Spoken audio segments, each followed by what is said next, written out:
Hello and welcome to the Antique Auction Forum podcast. We're recording live stream on YouTube, and we're going to be talking Leonardo today about the recent $450 million. It actually shattered the world record. Previously was $300 million for any artwork at auction.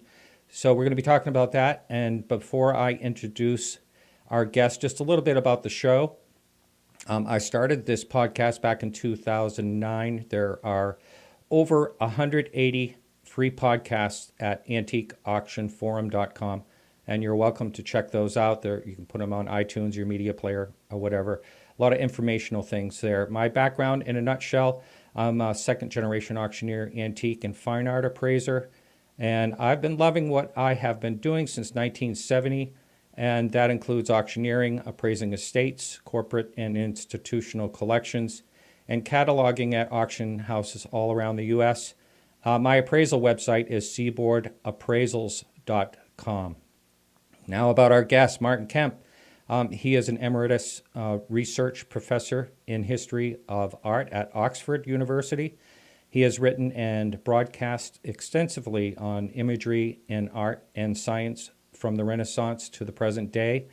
Leonardo da Vinci has been the subject of his books written by him, including Leonardo, that's in Oxford University Press in 2004. And you can find out more about Martin at www.martinjkemp.com.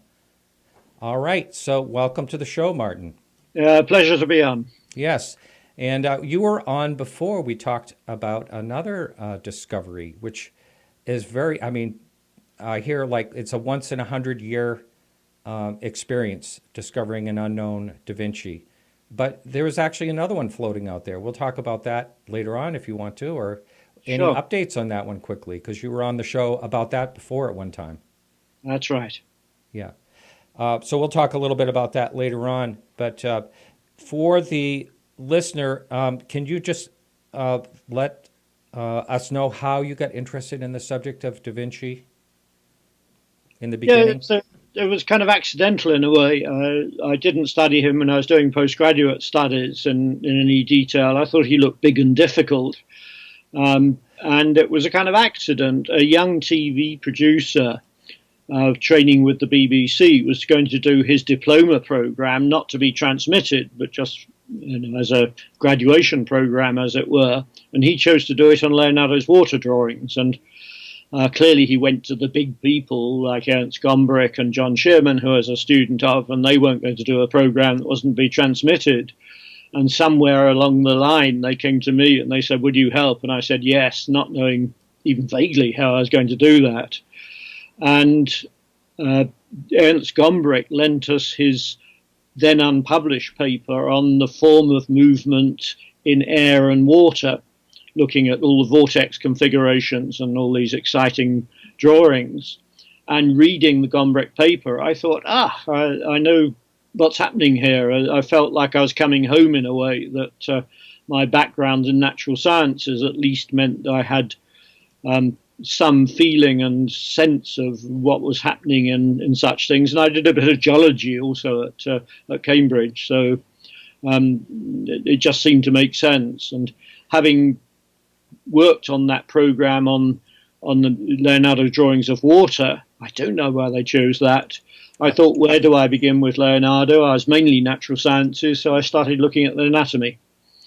And that is fascinating. I mean, I believe he dissected over or around 30 humans, but also animals as well, right?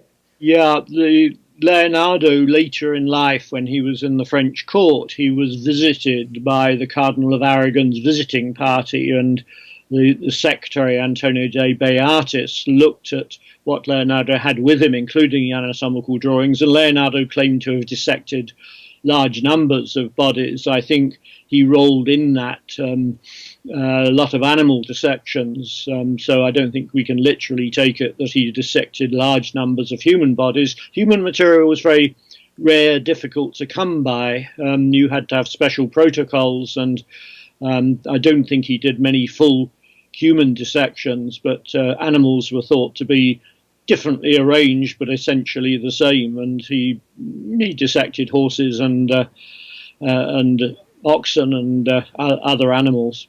Now, he was planning to do a treatise on human anatomy that it was never completed. Is that right? Did I hear that? Yes, the earliest signs of that are in 1489. He was in Milan, and it was in the court of Milan he really had time and opportunity to pursue his intellectual pursuits. And that's the first mention of a book on anatomy as such. It's difficult to see by the end of his career that he could fit everything he'd done into one book. He said in 1510, I'm hoping to bring to conclusion all this anatomy, scattered across all these many folios, these many books, the many codices and so on. But it became an almost impossible task. He could have written a treatise on the heart alone by the end of his life. Wow. Wow.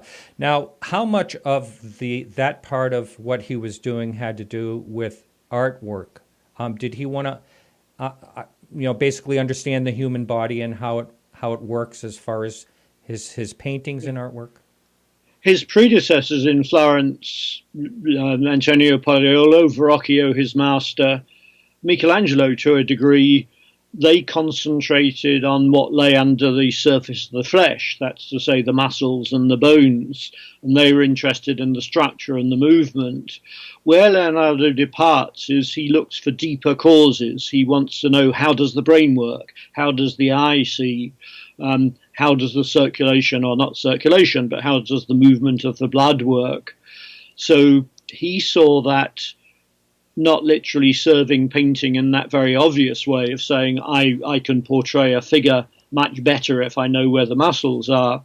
He said, I really need to understand how a human being works, and I can then remake the human being in my pictures. So his ambition is related to pictures, and indeed painting is a supreme expression of Leonardo's knowledge of the natural world.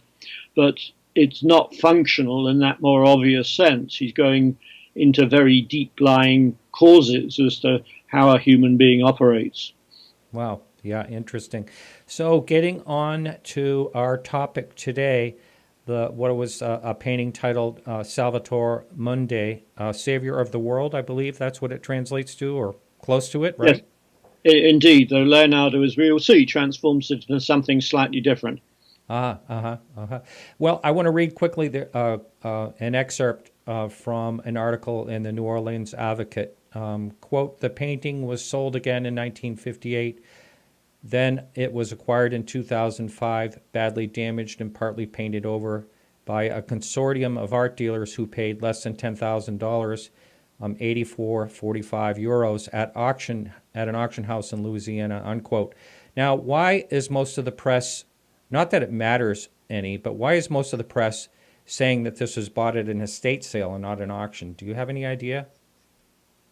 I don't know that. My understanding is it was when Robert Simon and Alexander Parrish, the two first dealers who were involved with it, noted it. I think it was in a sale in Louisiana. Yeah, and an auction. Sorry, at an auction, indeed. Yeah, right. That's my understanding. And why, the question that came to mind, just being in the business that I am, is why this $10,000, it's not really a lot to invest. So why was there a consortium involved to begin with? There wasn't really a consortium.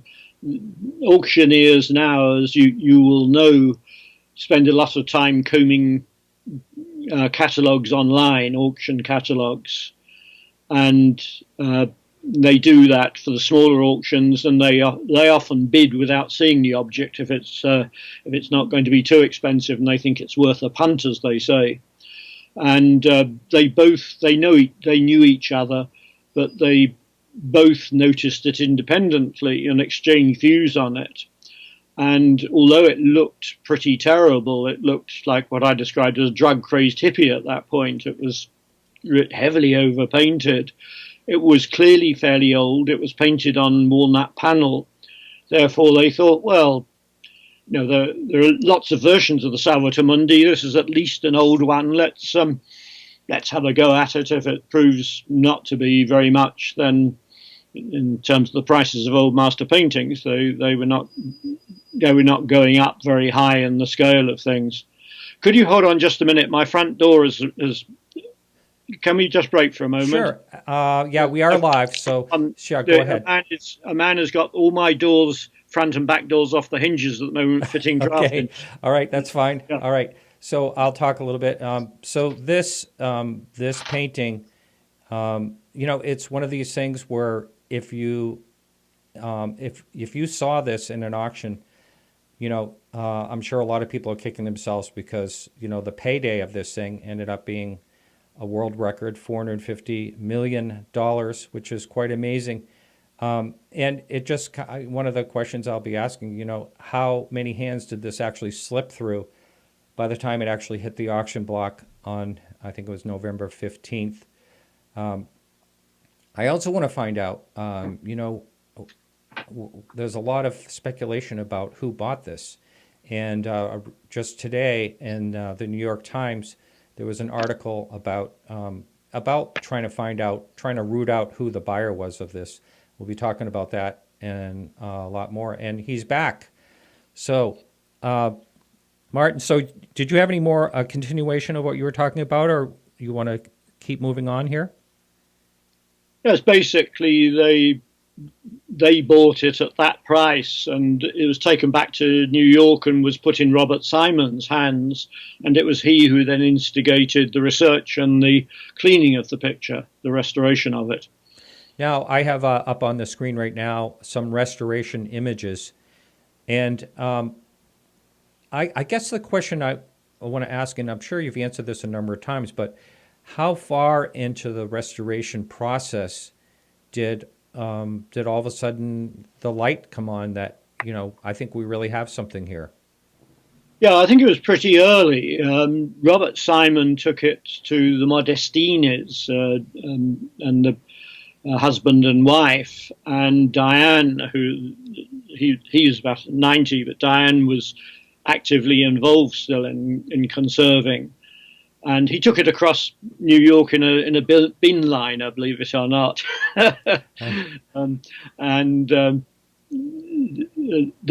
She did a test clean just to see what was happening, and it was perfectly obvious that there was heavily overpainted and that the overpaint would come off relatively readily. And I think it was pretty soon in that they thought, this is actually interesting. They didn't think, this is the Leonardo original. It took much more than that. But the initial cleans suggested that there was a good and worthwhile painting underneath the overpaint. Now, with infrared, they saw the thumb repositioning. And that was kind of like an aha moment, right? The thumb became visible during the cleaning. As the overpaint was cleaned off, that area, and paint becomes more translucent over time, and often the pentimenti, the regrets, to translate the word, the changes of mind sometimes become more apparent as they come through the upper layers, and that happened with the thumb. And a pentimento, a change of mind, doesn't mean to say it has to be the original, but it helps a good deal, as it says, well, it's not just a purely mechanical copy. Back when you and I spoke about the La Bella Principessa, I remembered there was a gentleman named, I believe, Pascal in France that did some imagery that was fascinating. I can't remember what the pixels were, but was any of that done with this picture? Yeah, this has been it's been examined by X-rays, by infrared reflectography, which is a technique of bouncing infrared rays off the priming, and you pick up, with any luck, you pick up drawings and changes which are done with carbon-rich pigments. It's been fully scientifically examined, and there are some pentimenti, some changes of mind around the top of the garment. You can see that the knot design has turned from a curvy knot design into a rather angular knot design, like you can see at the moment. you could see, particularly in infrared, where Leonardo had pressed the heel of his right hand into the paint to soften the transitions between light and shade. We know he did that a lot, and it's very characteristic of Leonardo. The boys don't seem to have done that. And the technical examination, revealed a number of very, very characteristic things. They also found that the priming was very extraordinary, that Leonardo he had a gesso priming, i.e. plaster, then he put white lead on top.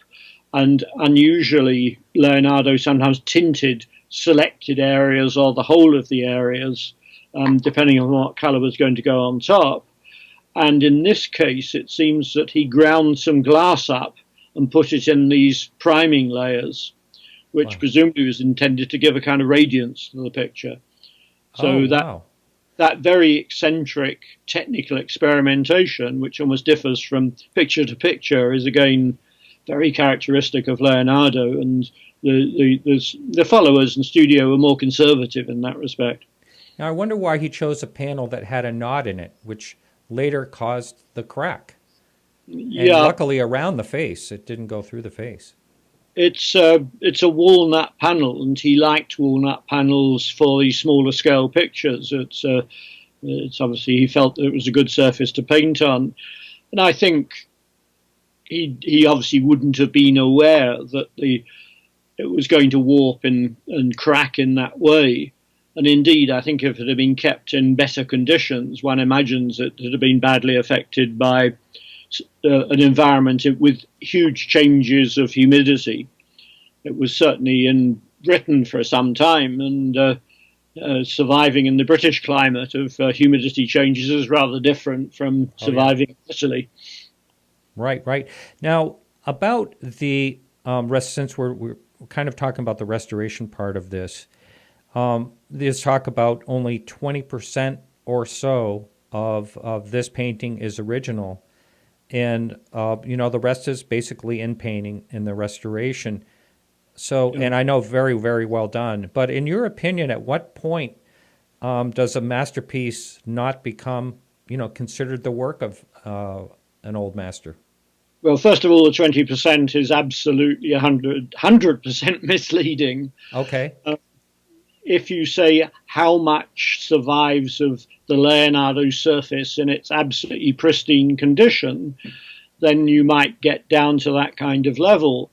But if you look at the picture when it was stripped down and you're back to original paint, it's quite high. I wouldn't wish to quantify it very precisely, but I would say about 80% of the panel is covered in paint that Leonardo put on. Wow. Some of that is under painting or lower layers. Some places the top layers hasn't survived, so it's quite complicated. I have to say, if you saw all the pictures we now delight in galleries, whether the Metropolitan Museum, the Louvre, or the National Gallery in London, or wherever, if you saw them stripped down, that is to say, all the infilling, all the restoration, all the conservation work removed, we'd be quite shocked by how damaged a lot of these pictures are. Yes. No, the 80% is a nonsense. It's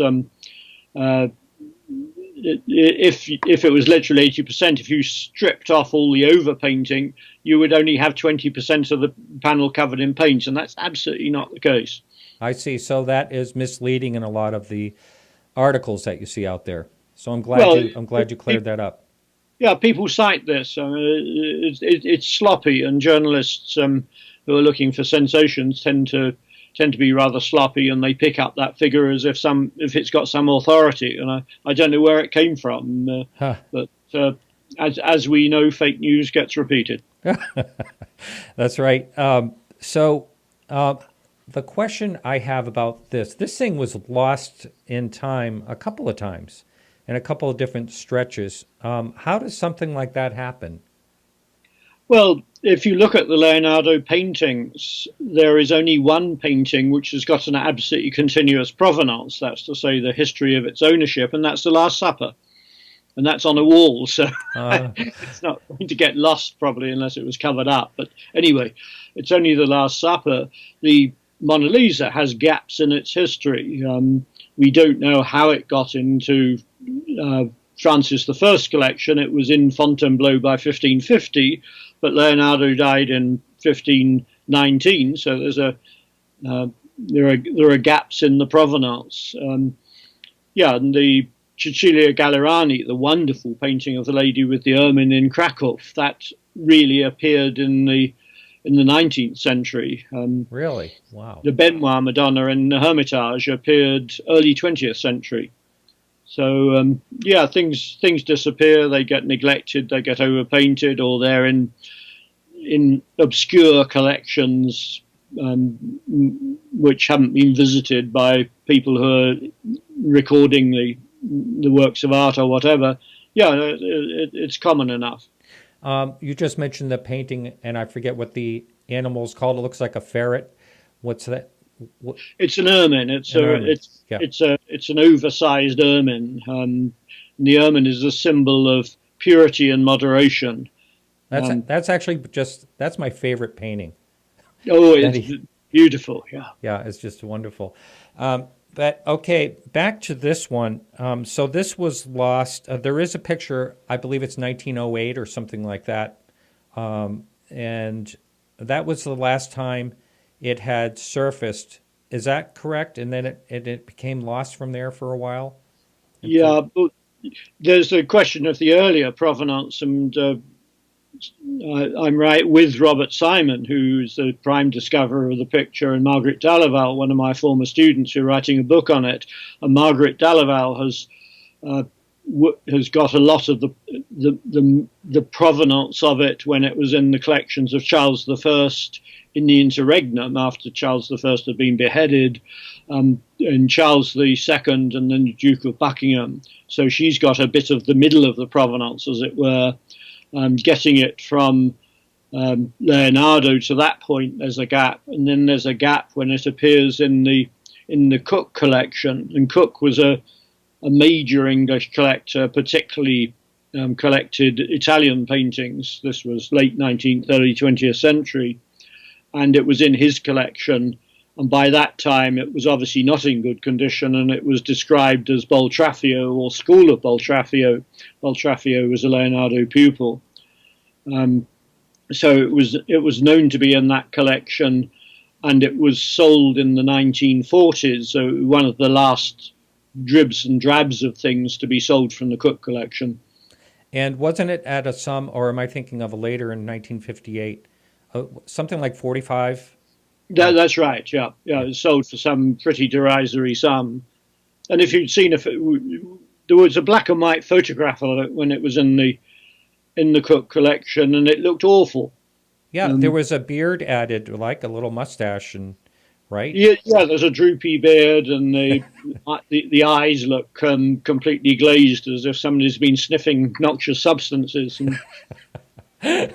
All right, so this appears in 2005. It comes up. We talked about it earlier at an auction in Louisiana. It comes up now.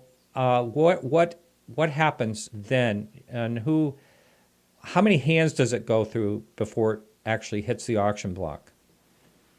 Well, the two dealers have invested in it, not huge sums of money, but they've invested in it. Robert is directing the cleaning of it. And at a certain point, they think, well,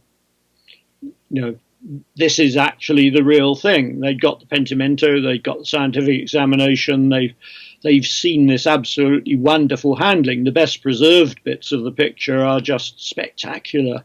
They really kind of fizz with vitality, with Leonardo's very remarkable way of conjuring up light on form.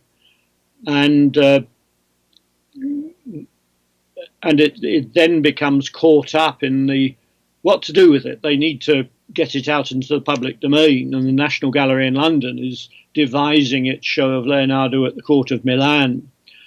And they obviously put it in the direction of the National Gallery, and Luke Sison, the curator who's working on the show, and Nick Penny, who is the director of the National Gallery and an expert on Italian art, amongst other things. It was taken across to them, and I received an email from Nick Penny saying, "We've got something in the gallery which I think you might like to see."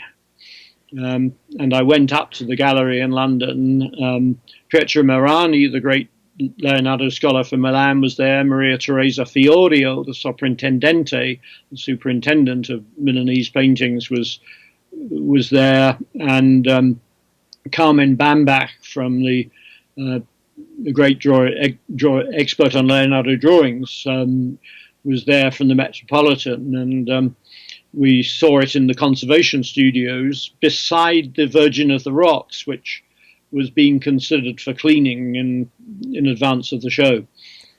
And at that point, had it been restored to the condition it is now? There was still a bit of work on the background, and the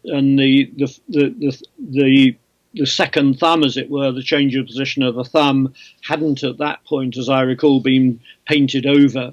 But yeah, it was substantially like it is now. And so how did it hit you? Leonardo's have a presence. You will know any you've seen, and you talked about the Cecilia Gallerani, the Lady of the Krakow in ermine. They have an extraordinary kind of living presence. Some artists can do that. Rembrandt does that with self-portraits. Michelangelo can do it with marble. They have that kind of living presence, as if they're not just made out of pigment or stone in the case of Michelangelo's sculptures. And it was immediately apparent that it was a strange picture. It has this uncanny quality to it, which particularly the later Leonardos tend to have. But I mean, that's not enough to say it's by Leonardo, but it's a good starting point. So, yeah, I thought, what do? I played it rather cool and said hello to the other people, and then looked at it carefully. And one of the things I observed straight away is that the sphere which Christ is holding in his left hand, you think, well, that's a glass sphere, but it's not glass. Typical Salvator Mundi have brass spheres that they're holding. Sometimes they do glass, particularly in Venice, which was a major centre for glass. But this is not a glass sphere.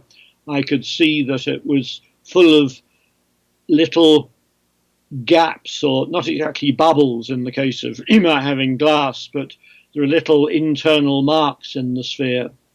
And I remembered enough of my Cambridge geology to think that's rock crystal. And a rock crystal sphere with what are technically called inclusions, these little faults. Sometimes they have cleavage planes. This one didn't have cleavage planes, but so I said that's rock crystal without very much evidence for it, but it's just an instinctive reaction. And that becomes interesting then, because why does Leonardo use rock crystal? He was considered an expert in these semi-precious materials, but why did he use it in the painting? And it's clear that he's altering the iconography, the subject matter of the picture, that the crystalline sphere, as known at the time, was with the sphere of the fixed stars. So the fixed stars, the constellations, like Plough and Big Dipper or whatever, which go round and seem to circulate in a sort of orbit in a world of their own. That was in the Renaissance called, and following Ptolemy in classical antiquity, was called the crystalline sphere of the fixed stars. So what he's doing is saying that Christ isn't just saviour of the earth; he's saviour of the cosmos. He's saviour of the whole planetary cosmological system. I was wondering what that represented. I was going to ask you that. Now, how come, the little bubbles or inclusions are really something when you look at it closely, but how come the robe is not distorted with the light refraction like it should be? Do you think that was purposeful? Yeah, it's absolutely deliberate. what would happen with the sphere varies according to how far you read it away from the draperies. But if it's being held by his arm some way out from the draperies themselves, what would happen there?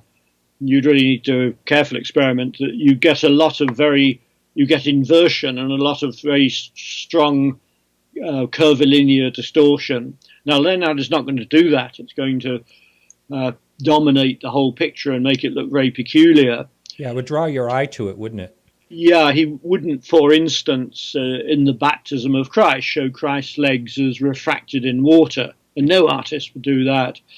And there were lots of effects, visual effects, that Leonardo said were for the speculatori, for the philosophers, for the people who think about natural things. He knew that if something moved fast, it was blurred, but he wouldn't paint blur in a picture. So there were visual effects which would violate decorum, that's to say the good manners which you would expect to observe, particularly in a devotional subject of this sort. So, yeah, if people assume that he's going to follow the optical truth of the picture down to the very end, this is not what he does. He's making functional pictures. I see.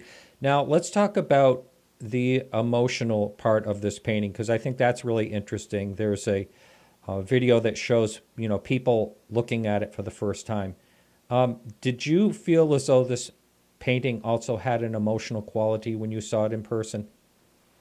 It has this quality in a way that the Mona Lisa has, that there is an emotion there. There's a sense that the figure is looking at you and reacting, and you're reacting, but it's not clearly defined. It's a very elusive emotion. It's not simply something that is saying, I am asserting my sovereignty over you, or I'm inviting you, or I'm smiling at you in an accessible way. It's got that mysterious quality. It's about the ineffable, about something which is there in our space but can't be fully understood. And Christ, after all, comes from heaven. So although he's incarnate, he's turned into flesh and blood like you and me, he remains this ultimate spiritual figure, and ultimately not knowable in a very literal sense by our limited human mind. So it's an exercise in the ineffable, in the spiritual, in the inaccessible, as well as something we can see. Yeah, really interesting. I think we skipped around. I want to walk it back just a little bit to, I asked you about how, the hands changed. I don't think we quite finished that part of it. When it went to auction, how many different ownerships had it had before? I mean, since 2005 when it was first rediscovered. Which auction do you mean? Sorry. The auction in Louisiana. It was found in 2005. But I just wanted to know, until it went to auction and brought the record price, the ownership. How many times had it changed hands? Well, there's the gap between it being in Leonardo's possession and in the possession of his pupil Celai, and we don't then know certainly what happened to it, who owned it, before it ended up in the collection of Charles I in the 1630s, say. So there's that big gap. We don't know how many hands it passed through. Oh, I'm sorry. I'm sorry for the confusion. No, I meant in 2005 it was bought by some dealers, and did they sold it? It sold like 2 other times before it went to auction. Is that right? No, it's not known. It was in the sale of the Cook collection. It was knocked down to somebody called Kuntz, which may simply be a sort of made-up name for the sake of, and it then appears in Louisiana, and we don't know what there are. As far as I know, there are no intermediate stages that we know about. It could have been in the same collection the whole time. It could have changed hands once, twice, 3 times, for all I know. Okay.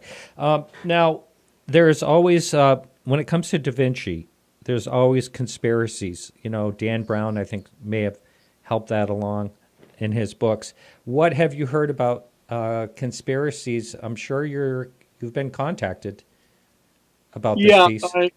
Less than with some pictures. I mean, the Mona Lisa is a field day for the Brown type people. I get sent things about Persian script in the Mona Lisa, talking about Nostradamus's prophecies, etc., etc. And there are lions and there are monkeys and alligators in the landscape, etc., etc.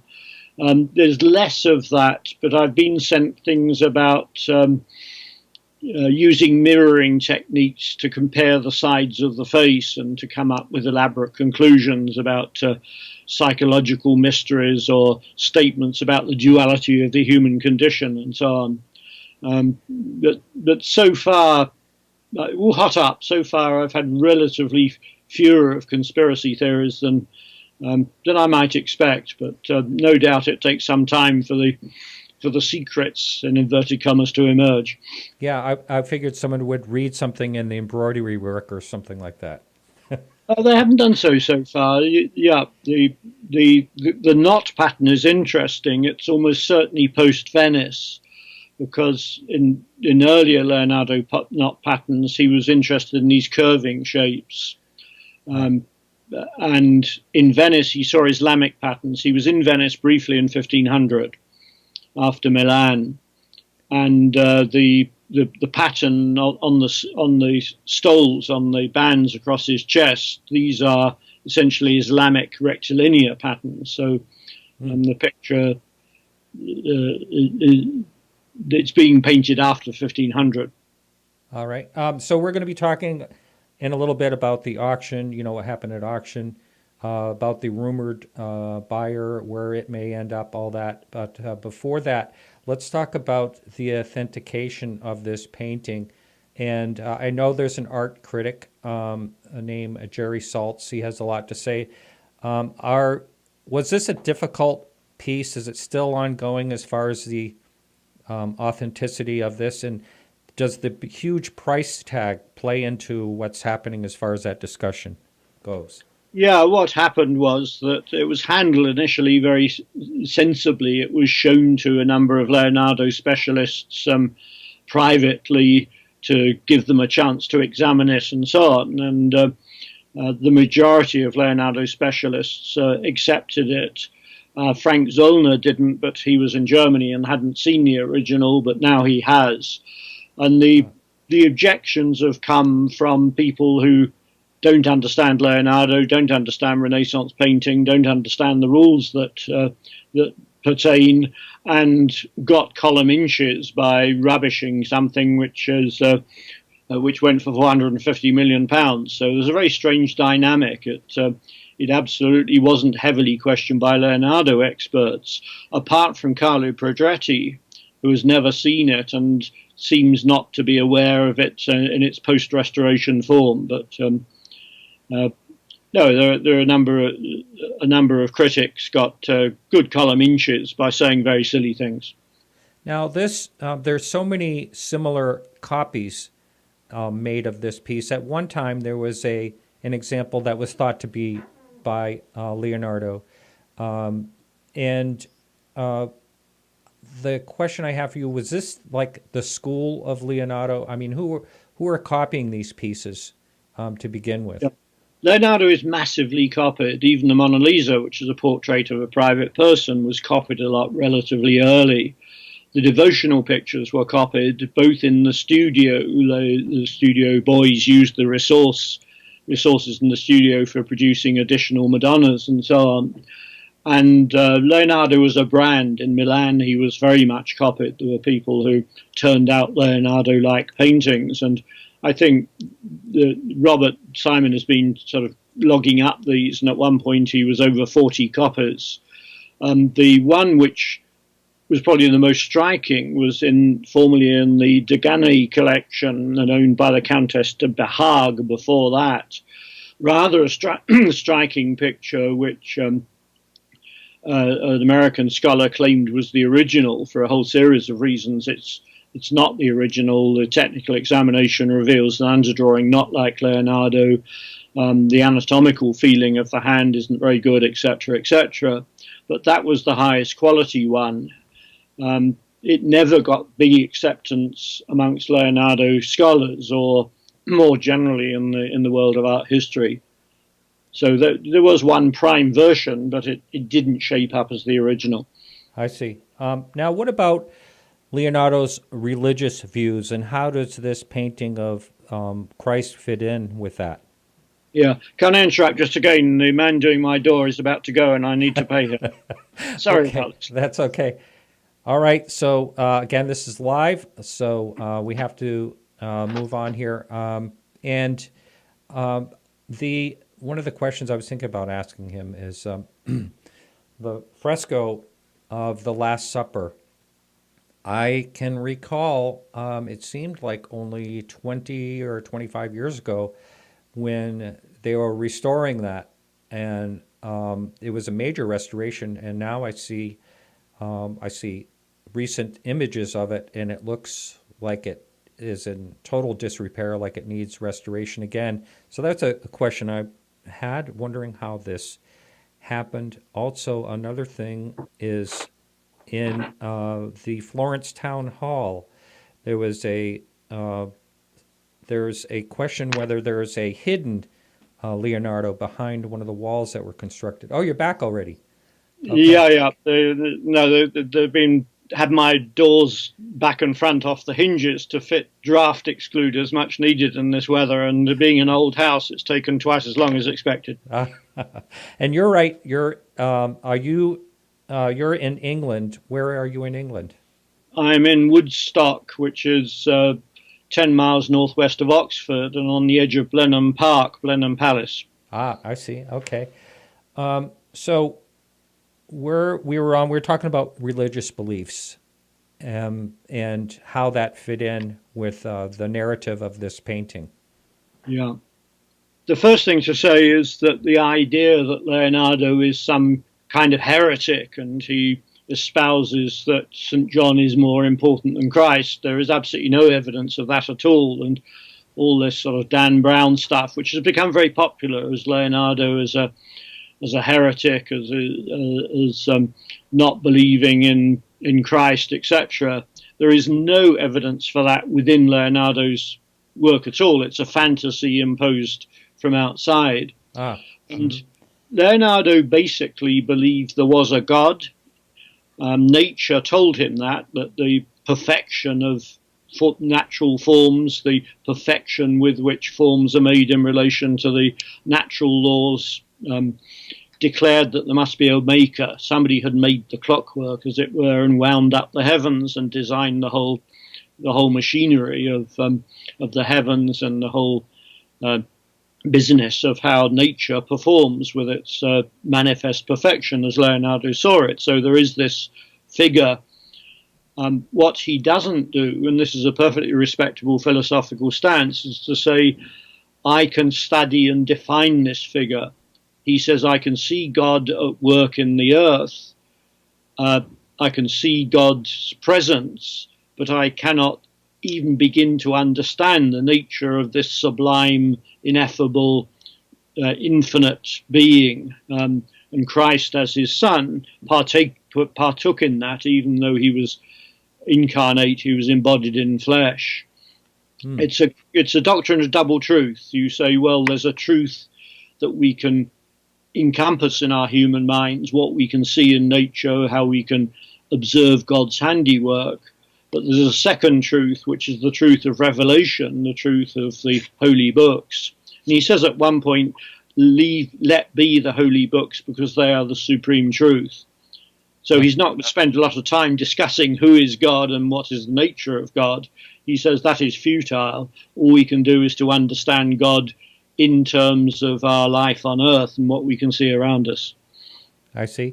Well, I know he was an illegitimate child, and there's little known about the relationship with his father, but I just wondered, do you happen to know, did he have some type of relationship with his father, and if so, was it after he became a noted artist or before?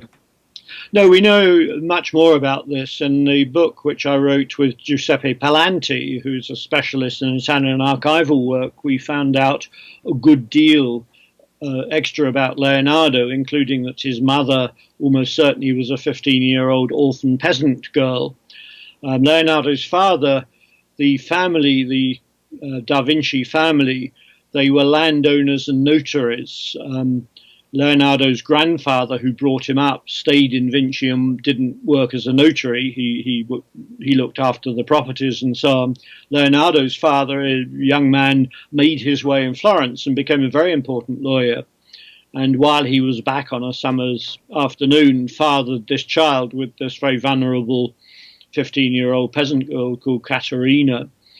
Leonardo is brought up in the grandfather's house. He's listed in the tax returns. And at some point, we don't know when, he went to Florence to be apprenticed to be an artist. He'd obviously shown talent with Andrea Verrocchio, the painter, sculptor, master of all visual trades. The relationship with the father seems to have been basically fine. He was brought up as a cherished child. The father married and produced, I think, something like 17 children. Wow. Leonardo in Florence is always called Leonardo di Ser Piero da Vinci. Ser is the prefix for a lawyer. So Leonardo, the son of Piero da Vinci, the lawyer. So, and two of the early commissions, the one for the altarpiece in the town hall, which Leonardo doesn't seem to have done much work on, and the Adoration of the Magi for the monastery of San Donato a Scopeto. We can read Leonardo's father in this. Leonardo was one of the legal officers involved in both those organizations. I see. Now let's talk about the auction. When did you first find out that this thing was going to auction, and what type of hype was there, prior to this coming up? Well, I was surprised it went to auction, first of all. Dmitry Rybolov-Leff was building up this major collection of pictures, and I'd been in contact because we were writing this book on it. So obviously we looked to his cooperation and so on. And it was a picture he much admired, and the one that he was reputed as saying he would sell that last rather than the other pictures. But Christie's managed to persuade him that it should be sold along with other of the pictures he'd been buying from Yves Bouvier at these very high prices. I was contacted by Christie's and they said, the Salvator Mundi is coming up for sale. And they were obviously looking for me to support it as a Leonardo. I did a video for them. I said, I'm not getting involved in the sale process, but rather than have lots of silly stuff appearing out there, as happened anyway, I'm happy to do a video establishing what the picture is and how it works. So. Now, did you have a pre-sale thought? I've heard a lot of people were tossing around the figure of, 100 to 125 million.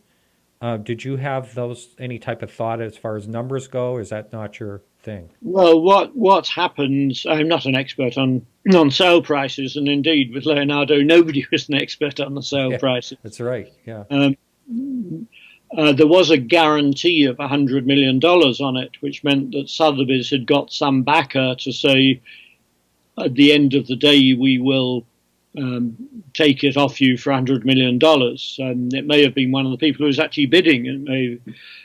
So we don't know that. The pictures which Rybolov-Leff had been buying from Bouvier, he'd been selling them at a loss, as Bouvier had these huge markups. And Bouvier, I think, had paid about $70 million for the picture and sold it for $137.5 million, I think it was, to Rybolov-Leff.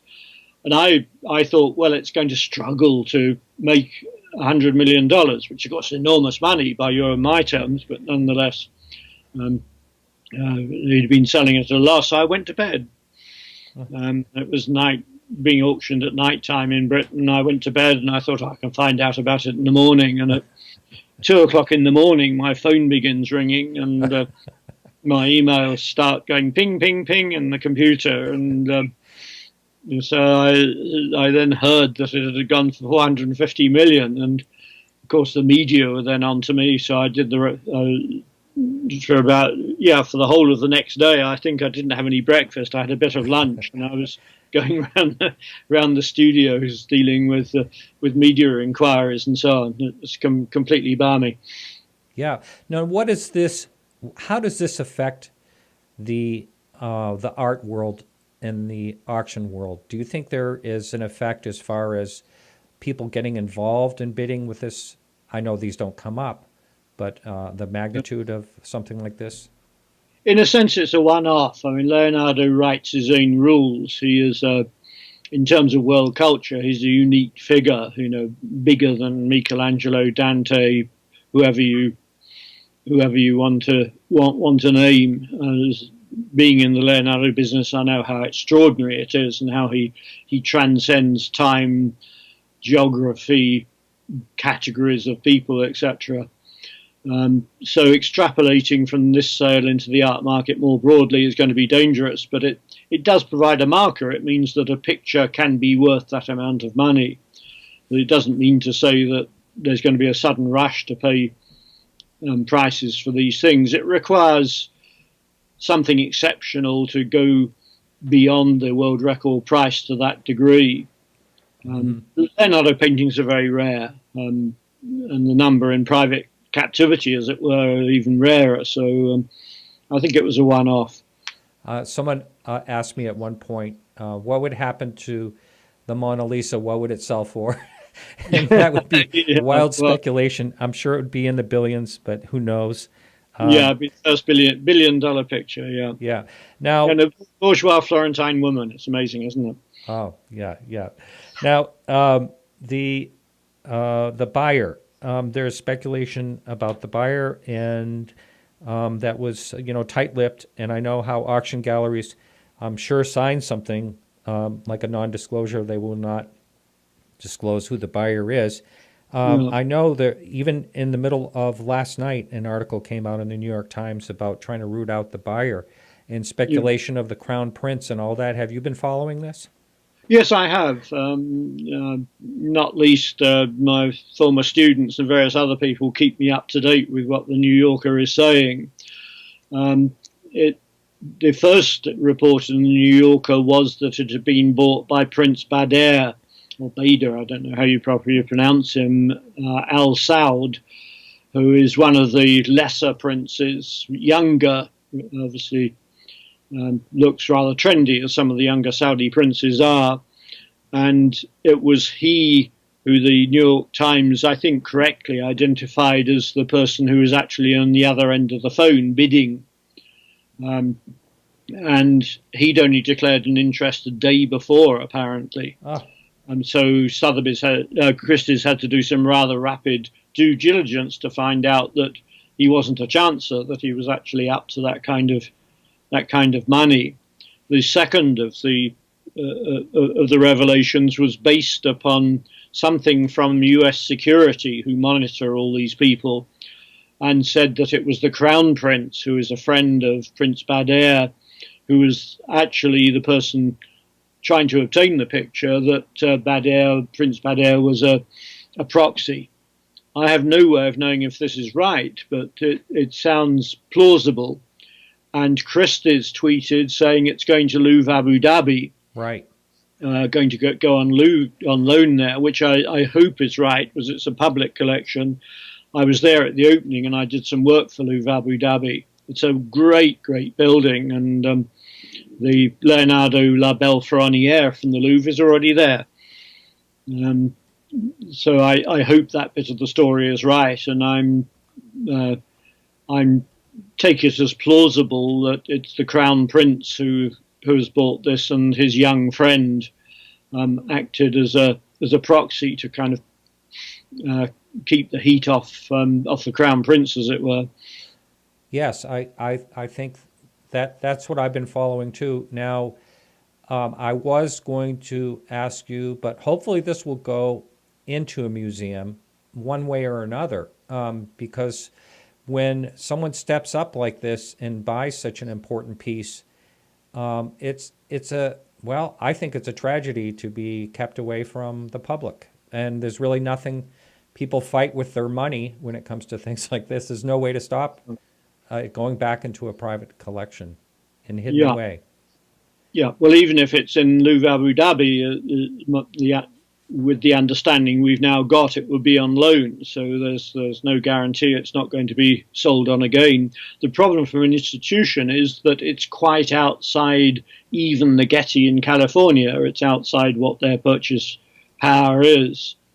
So these are likely to, it's like, my hope was that it would be bought by a museum with very powerful benefactor or benefactors bankrolling the purchase.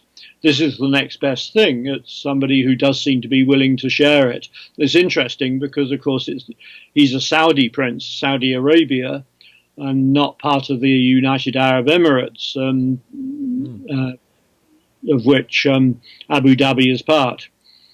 Wow. But nonetheless, it's the obvious museum. I mean, it's the world museum. It's the first world museum in the Arabic world.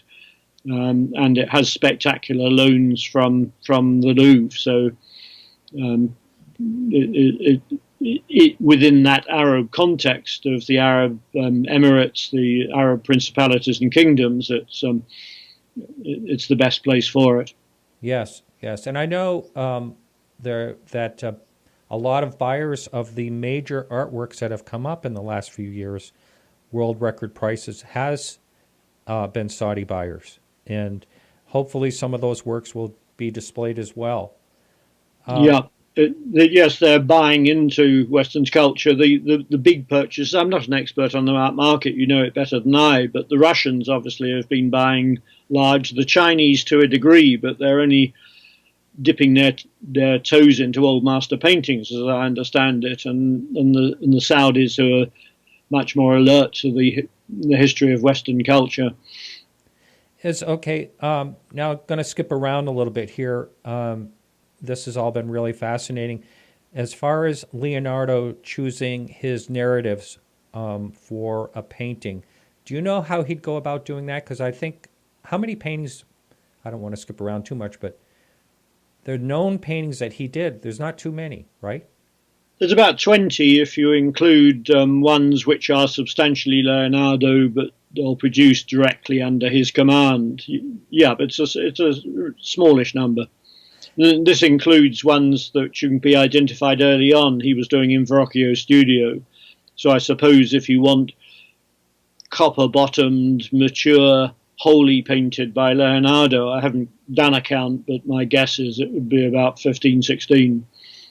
Amazing. Do you know how he chose his narratives before he started a painting?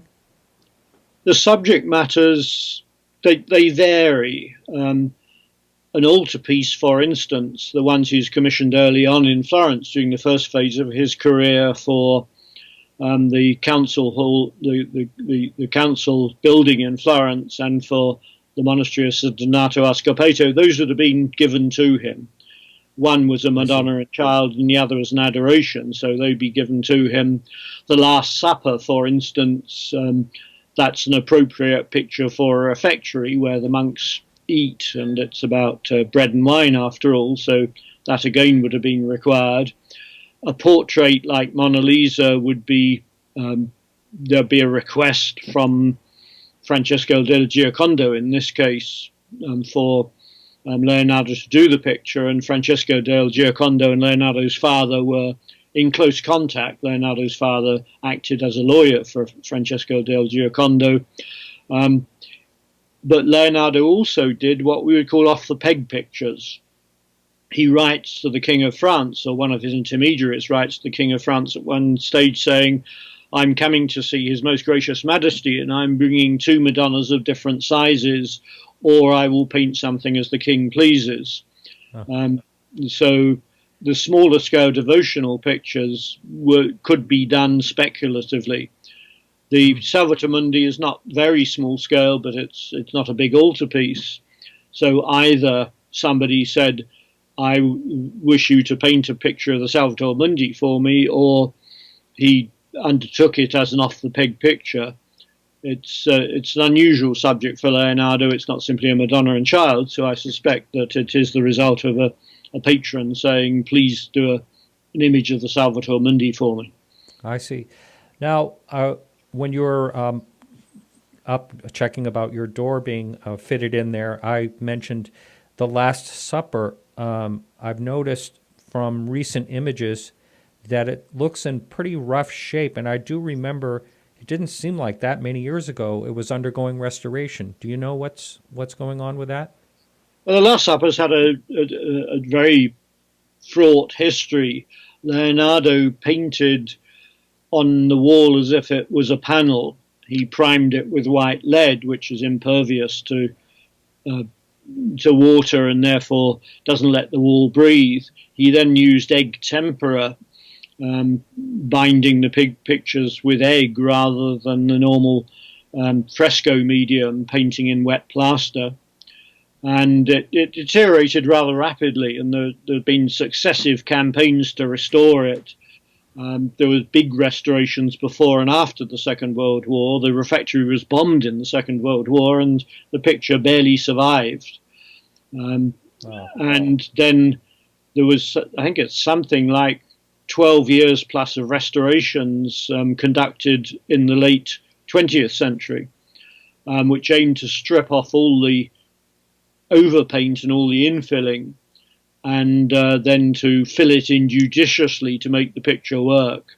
So, yeah, if we're counting percentages of paint surviving, then the Last Supper is much more damaged than the Salvator Mundi. The amount of original paint surviving in that is quite low. Again, I wouldn't wish to quantify it, but yeah, it has a very checkered history. It still makes its effect in spite of that. It's like hearing a great record from a great singer of the past on a scratchy record. These things are all remastered these days, but you can still get a sense of its grandeur, its expressive quality, and its remarkable visual effect, even though it's something of a wreck. Now, just a couple more questions for you here. Are there any updates, as far as you know, in Florence at the town hall of whether the Battle of Angari, I don't know if that's pronounced right, actually exists in the wall cavity of the town hall? The Battle of Anghiari, like all things in Florence, has become a very politicized event. My strong sense is that it won't have survived. There have been claims that that a wall lining put on by Vasari to line the wall in which Leonardo painted has protected the picture behind. I think that's far from unclear to me. The core samples that were drilled through haven't come up with the fine plaster which would be painted on. They've come up with some plaster and rubble. And if you imagine that this is painted in oil, which is even more difficult to use on walls than tempera, and it's been walled up with all the changes of temperature, humidity, etc., the chance of anything being left on the wall is very, very small. But nothing much is happening at the moment. It's just got bogged down. The conservation, the State Conservation Centre in Florence, the Ufficio delle Pietre d'Ore, as it's called, are not in favour of the investigation. The mayor, Matteo Renzi, then became the Prime Minister of Italy. He was in favour of it, but I think it's not really being pursued at the moment. So I think that for the moment is a dead search. Yeah. Did they ever try to get some imagery through the wall? Yes, they've done two things. Maurizio Saracini, the main conservator involved, has used various techniques, including sonic techniques like radar, thermal imaging techniques, and more latterly drilling a very small core sample through the Vasari frescoes and going through into what seems to be some kind of gap behind the wall. And he said, "Oh, he got pigments out, which is the same as used by Leonardo, but all the painters use the same pigments, basically." I see. Okay. Now, the last question I have for you. You were on the show before talking about another possible Leonardo discovery, the La Bella Principessa. I just wondered where that stood today.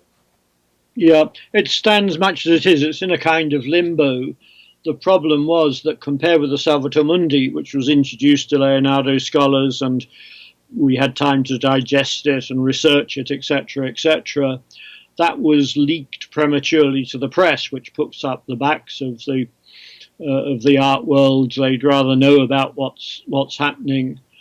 And it's been exhibited once in a state gallery in Florence, in Urbino, the birthplace of Raphael, but it's basically been exhibited commercially, and it's very much in the trade, as the term goes, and it's become known as a kind of speculative trade object, which is not the object's fault. It's just how it is.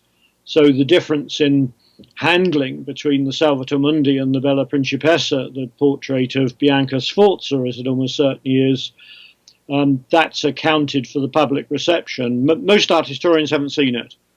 Ah, really? Wow. Yeah. So, no, it's an unsatisfactory situation, and it really needs to be out in the public domain in a more sustained way, properly inspected. It wasn't handled very well, and as somebody who researched it, I obviously need to take some responsibility for that. I wasn't handling the publicity for it. Right. Well, hey, thank you so much. It's been a pleasure, as always. And your website, one more time, is www.martinjkemp.com, correct? That is correct. I'm also writing this book for Oxford University Press on the Salvator Mundi, which should be out next year sometime, but it's not quite finished yet. Excellent. Okay. Well, thanks so much. Okay, my pleasure. All right, everyone. So that's it for the show today. Thanks for watching. If you're watching on YouTube or listening, if you're listening to the podcast, these podcasts can be found at antiqueauctionforum.com. Also, you can listen in iTunes or your media player. There's, I believe, 184, counting this one, shows that are free to you to listen to. A lot of them are, informational. So check it out, antiqueauctionforum.com. Also, my appraisal website, seaboardappraisals.com. Thanks so much, and we'll be back again with another show to be announced.